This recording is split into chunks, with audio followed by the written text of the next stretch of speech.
Hello guys, I am Sketching Thoughts, and today we're going to talk about something that might completely change the way you see your goals. Before we begin, please like, comment, and subscribe to the channel so you never miss videos like these. Now let me ask you something. Have you ever been excited about becoming someone? A successful creator, a fit person, a musician, an entrepreneur? You spend hours imagining that future. You watch videos, make plans, save ideas. Maybe you even tell yourself that this time will be different, but weeks later, nothing really changes, and somehow you're chasing another goal, another plan, another version of yourself. Why? Why do some people spend years preparing for the life they want, but never actually live it? The answer is disturbing, because the thing you're addicted to might not be success. It might not even be achievement. It might be something much more dangerous, something that feels productive while secretly keeping you stuck. And once you see it, you'll start noticing it everywhere, in your goals, your habits, your relationships, and even the way you think about your future. By the end of this video, you'll understand why your brain keeps choosing possibility over reality, and why that might be the biggest reason you're not moving forward. Let's explore why. Potential feels magical. Progress feels boring. That's the problem. When something exists only in your imagination, it has no limits. Your future business can become $1 million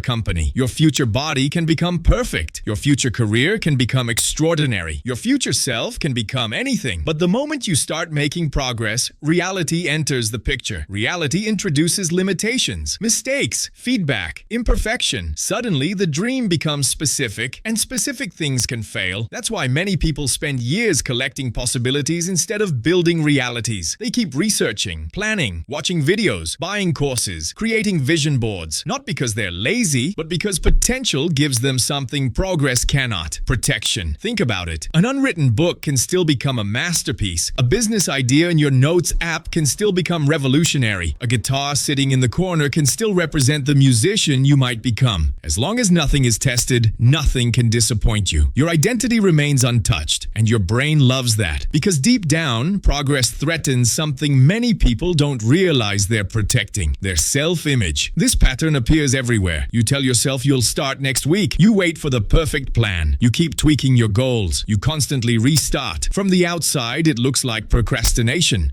But psychology suggests something deeper. Many times, you're not avoiding work. You're avoiding information. Information about who you really are. Information about your current abilities. Information about whether the fantasy matches reality. Psychologists call this self-handicapping. Sometimes people create distance between themselves and performance, not because they don't care, but because failure feels less painful when they never fully tried. If you never finish the project, you never have to discover whether it's good. If you never commit to the relationship, you never have to risk rejection. If you never launch the idea, you never have to face criticism. Potential remains safe, protected, untouched. But something else remains untouched too: growth. And that's where the trap begins. Here's the important reframe. You're not broken. You're adapting. Your brain is doing exactly what it evolved to do: protect you from psychological pain. For thousands of years, social rejection could threaten survival. Failure carried real consequences. The brain learned to avoid situations that might damage status, belonging, or certainty. Today, the dangers are mostly emotional, but your nervous system often reacts as if they're life-threatening. So when you hesitate to move forward, it isn't necessarily weakness. Sometimes it's protection. The problem is that protection can become a prison. The very mechanism designed to keep you safe can keep you stuck. And the longer you stay inside potential, the more comfortable the cage becomes. Let's look at what's happening inside the brain. Imagine your mind as a movie theater. Potential is the trailer. Progress is the actual film. The trailer is exciting, fast-paced, perfectly edited. Only the best moments are shown. The movie is different. It contains slow scenes, awkward scenes, mistakes, boring parts, real work. Your brain releases dopamine when anticipating rewards. Notice something important: dopamine is often strongest before the reward arrives, not after. This means your brain can become attached to imagining success, to anticipating success, to preparing for success, without ever reaching success. The anticipation itself becomes rewarding. Potential becomes a source of emotional stimulation, a mental drug. Here's a simple mental model. Potential is like standing at the bottom of a mountain while looking at the peak. Progress is taking the next step. The view of the peak feels inspiring, but the actual climb feels repetitive. Many people become experts at admiring mountains. Very few become climbers, and the difference changes everything. So how do you escape the addiction to potential? Let's go through a practical framework, not productivity hacks, psychological principles. Principle 1: fall in in love with evidence. What to do? Stop asking, what could I become? Start asking, what proof did I create today? Why it works. The brain naturally focuses on identity narratives, shifting attention toward evidence grounds, identity and reality. Real progress becomes more rewarding than imagined progress. Example, instead of saying, I'm becoming a writer, ask, did I write 300 words today? Evidence beats fantasy every time. Principle 2, shrink the threat. What to do? Make goals embarrassingly small. Why it works. Large goals trigger fear and uncertainty. Smaller actions reduce perceived risk. The brain becomes less defensive. Example, instead of committing to an hour of exercise, commit to 5 minutes. Instead of writing a chapter, write 1 paragraph. Small actions bypass resistance. They allow momentum to start. Principle 3, separate identity from outcomes. What to do? Treat results as information, not judgments. Why it works. When identity becomes attached to performance, failure feels dangerous. The brain responds with avoidance. When outcomes become feedback, curiosity replaces fear. Example, if a video gets low views, don't conclude, I'm bad at this. Instead ask, what does this teach me? Feedback becomes fuel instead of a threat. Principle 4, finish ugly. What to do? Complete things before perfecting them. Why it works. Completion trains the brain to tolerate imperfection. Perfectionism often protects potential. Completion creates growth. Example, upload the imperfect video, publish the imperfect article, launch the imperfect project. Reality teaches faster than preparation ever can. Principle 5, reward consistency, not intensity. What to do? Celebrate showing up, not dramatic bursts of effort. Why it works. The brain learns through reinforcement. If consistency feels rewarding, habits become sustainable. Example, a person who studies 20 minutes daily often outperforms someone who studies 6 hours once a week. Small repetitions reshape identity, not occasional heroics. At the end of all this, remember one thing. Potential feels infinite because it hasn't been tested. Progress feels uncomfortable because it has. But only one of them can change your life. Potential is a promise. Progress is proof. Potential tells you who you might become. Progress tells you who you're becoming right now. Every action is a vote. Every finished task is evidence. Every imperfect attempt is a step away from fantasy and toward reality. The goal is not to destroy your dreams. The goal is to stop living inside them. Because dreams are maps, not destinations. And maybe the most dangerous thing about potential isn't that it can fail. It's that it can remain beautiful forever while your life stays exactly the same. So the next time you're tempted by another fresh start, another perfect plan, another exciting possibility, ask yourself one question. Am I chasing progress? Or am I simply chasing the feeling of potential? Because your future won't be built by the person you imagine becoming. It will be built by the person who keeps taking the next step when imagination loses its shine. And that person might already be waiting inside you. See you in the next video.